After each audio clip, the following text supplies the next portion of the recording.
एक चिड़िया और उड़ी है। 12वीं के विद्यार्थियों के बेहतर भविष्य की उड़ान लिए उनके जिंदगी का बेहतरीन नीला आसमान लिए शानदार करियर बनाने का अरमान लिए।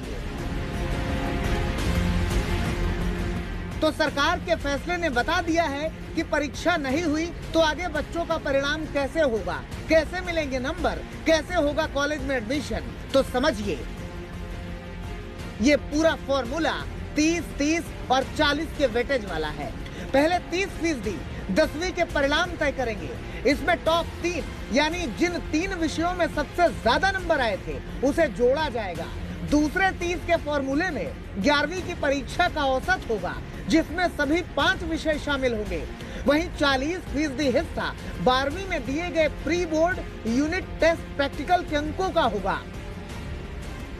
सुप्रीम कोर्ट में 13 सदस्यों की टीम ने बताया कि इस फॉर्मूले में 10वीं और 11वीं की परीक्षा को इसलिए शामिल किया गया है क्योंकि ये वो वक्त था जब लॉकडाउन नहीं था और छात्रों की क्षमता का मूल्यांकन सामान्य परिस्थितियों में हुआ, जबकि 12वीं के हालात ऑनलाइन क्लास वाले थे।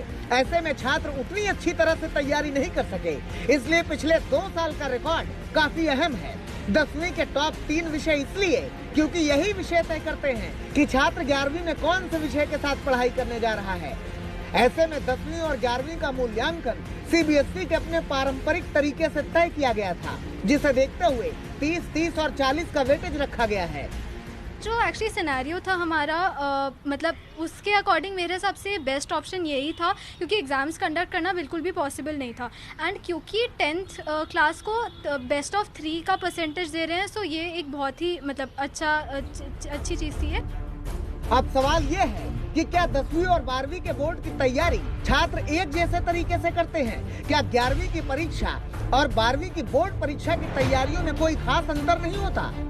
इनमें चिंता दरअसल इस बात की है कि 10वीं में आपने जो विषय पढ़े हैं उसका टेम्परामेंट अलग है। 11वीं में बहुत सारे बच्चे उतनी मेहनत नहीं करते जितना वो आधे सेमेस्टर के बाद ध्यान देने लगते हैं प्रतियोगी परीक्षाओं के लिए, 12वीं के बोर्ड के लिए। तो उनकी चिंता ये है कि अगर 60% का इवैल्यूएशन अगर 2 कक्षाओं का होगा और सिर्फ 40% 12वीं को दिया जाएगा तो ऐसा ना हो कि जितने नंबर वो या जिस तरह का ग्रेड वो उम्मीद कर रहे हैं 12वीं में उससे कम ना आ जाए और फिर उसका असर प्रतियोगी परीक्षाओं पर ना पड़े। और जाहिर है ये चिंता वाजिब है। देखना होगा कि सरकार और सीबीएसई की ओर से क्या इन चिंताओं को दुरुस्त करने के लिए भी कोई कदम उठाए जाएंगे। मेरे हिसाब से जो 10वीं और 12वीं के नंबर हैं वो ज़्यादा मैटर करने चाहिए और जो कक्षा 11वीं के नंबर हैं उनकी जो 30% जो परसेंटेज रखी गई है उसको कम करके थोड़ा जैसे 15% तक कर देना चाहिए। जो ये वैल्यूएशन का जो मेथड होगा 30-30-40 का, इसमें जो 30% 11th का है बस वो आधार थोड़ा कम होना चाहिए उसका।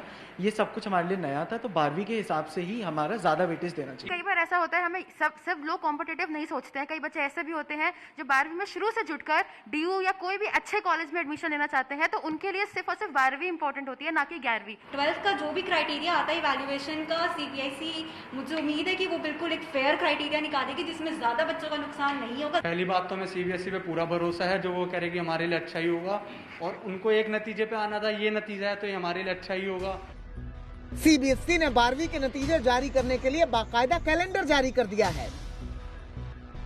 23 जून तक स्कूल रिजल्ट कमेटी तैयार कर देंगे। 15 जुलाई तक स्कूल मार्कशीट बोर्ड के लिंक पर अपलोड करेंगे और 31 जुलाई तक सीबीएसई 12वीं के नतीजे का ऐलान करेगा। सीबीएसई के 92 साल के इतिहास में ऐसा कभी नहीं हुआ।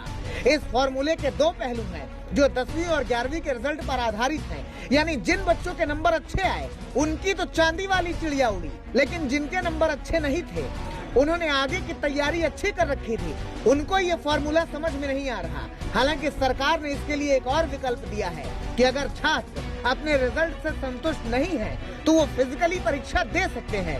इसके लिए ऑनलाइन रजिस्ट्रेशन शुरू किया जाएगा।